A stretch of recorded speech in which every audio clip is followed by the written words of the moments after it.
Business Latest is brought to you by Qatar Gas, delivering energy to the world. As Washington's allies stumble, one after the other, exposed, losing control and influence, powerless in the face of the people's power, we ask, is this the dawn of a new Middle East? Empire at this time on Al Jazeera.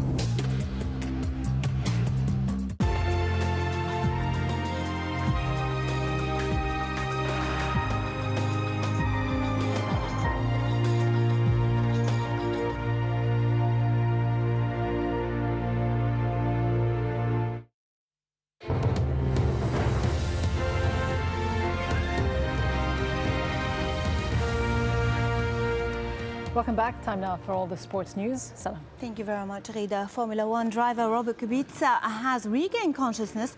The Pole was in induced coma after a 7-hour operation to try and save his hand.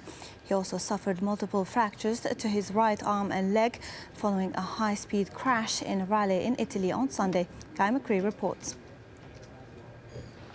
At last, some better news for those closest to Robert Kubica. After 7 hours of surgery aimed at saving his right hand, the Formula One driver awoke from an induced coma. My patient spent this night in a good condition. The condition is stabilized. The hand is warm. It's a good signal. And actually, I have to go and see him right now. Far away from the glamour of the Formula One circus, Kubica was driving this rally car in a relatively minor event in Italy when he crashed, leaving him with multiple fractures to his right arm, leg and hand. Kubica's recovery time has been put at around a year if the next few days show the hand surgery was totally successful. As I told yesterday, we need 5 or 6 days more to see if the hand is well vascularized and much more time to see what will be the function. But we have to think positive. Kubica, who's Poland's first ever Formula One driver, is likely to miss all of the new season, which starts in Bahrain next month. But after initial reports suggested his entire career was in doubt, Kubica's boss now thinks he could even return to the track later this year. He's clearly suffering from the wounds on his leg and arm. But compared to 24 hours ago, I feel extremely relieved. The improvement that he's made, in my opinion, is of great significance, and this makes us hopeful for the future. Morelli may be proven right, but there are likely to be further twists and turns before it's certain if Kubica can race at the sport's highest level again. Guy McCree, Al Jazeera. Indian cricket fans have been protesting against officials from the sport's governing body. ICC inspectors returned to the Eden Gardens Stadium in Calcutta on Monday. It comes after cricket's world governing body decided the venue was unfit to hosting one of the biggest games at the upcoming World Cup, the India versus England match at the end of February. The inspectors have returned to see if the Calcutta ground will be ready to host the further 3 matches it's due to host. And of course, if you missed this on Sunday, the Green Bay Packers have their hands on the biggest prize in North American sport. The Packers won their 4th Super Bowl title after a thrilling win over the Pittsburgh Steelers. Andy Richardson reports. There's number 7, their quarterback. 2 of the sport's most storied franchises and 2 of the NFL's finest quarterbacks head-to-head for Super Bowl 45. It was Aaron Rodgers and the Green Bay Packers who started quickest. The Pittsburgh Steelers trailing by 21 points to 3 after this Greg Jennings touchdown. Rodgers would go on to throw for more than 300 yards. The Steelers stayed in touching distance, but in the 4th quarter, a 3rd touchdown pass from Rodgers, again to Jennings, looked to have made the game safe for the Packers. The Steelers responded though, Ben Roethlisberger throwing a 25-yard touchdown pass for Mike Wallace, and the Steelers were within 3 points. But a Packers field goal and a final incomplete pass from Roethlisberger A lot of contact. meant the title was Green Bay's. 31-25, the final score. Green Bay will take over. It's just a feeling of accomplishment right now, that we've accomplished our goals. We talked about it March 16th when we met for the first time, and here we are, the world champions. It's a tough game, and there's probably a lot of what-ifs.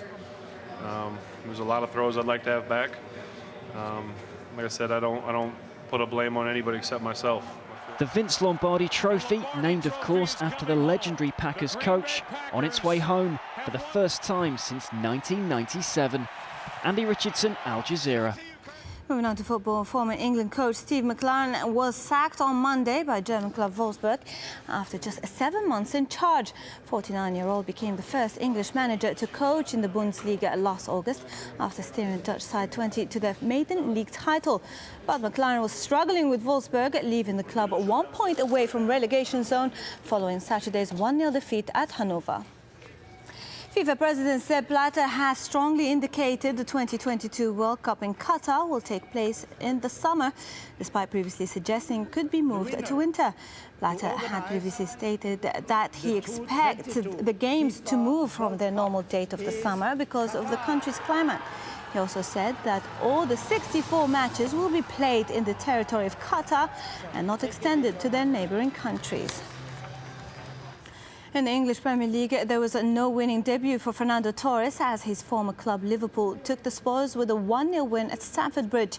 All attention focused on Chelsea's new $80 million man, but Liverpool ensured they got no change. Raul Meireles with the goal that sees Liverpool up to 6th, while reigning champions Chelsea are now 10 points adrift of leaders Man United. And Birmingham jump out of the drop zone with their 1-0 over West Ham, who slipped to the bottom.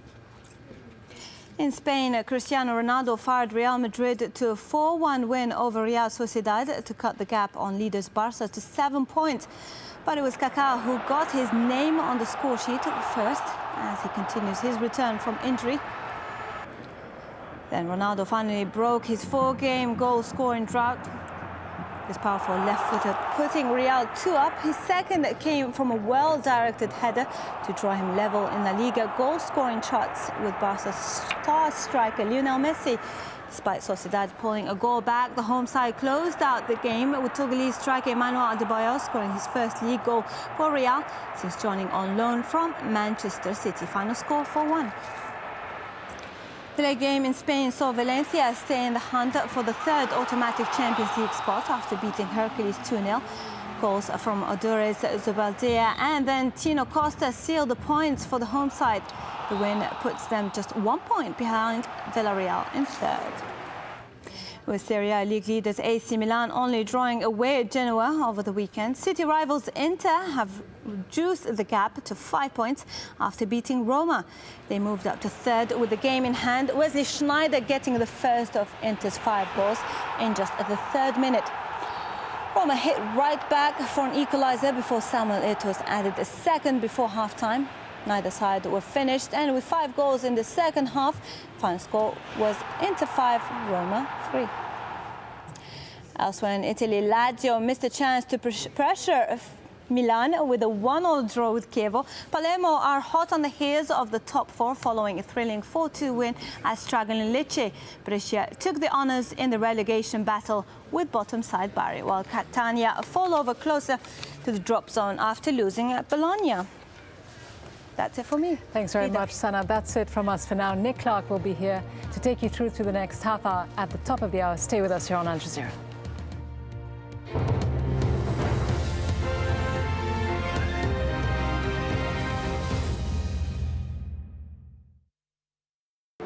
As the fog hangs warily over London, we can always offer you the perfect pick-me-up.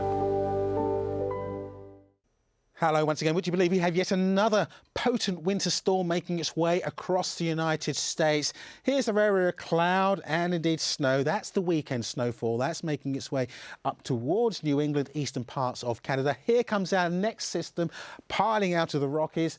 We'll see temperatures in Denver struggling to reach a high of -12 Celsius.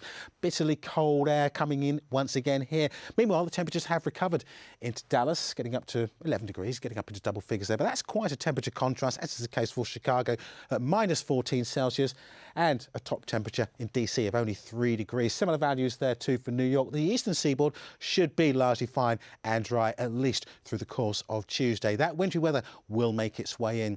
Come further south into the Caribbean, we've got some rather heavy rain once again through central areas of the Caribbean into Jamaica. Lesser Antilles stay fine and dry. I suspect we should see it staying dry too for a good part of Puerto Rico and also Haiti. Dry too into central and southern parts of Europe. It's fine dry. It's reasonably warm as well down into the south, 16 or 17 degrees. It does remain wet and windy across western parts though. More cloud and rain coming into the UK.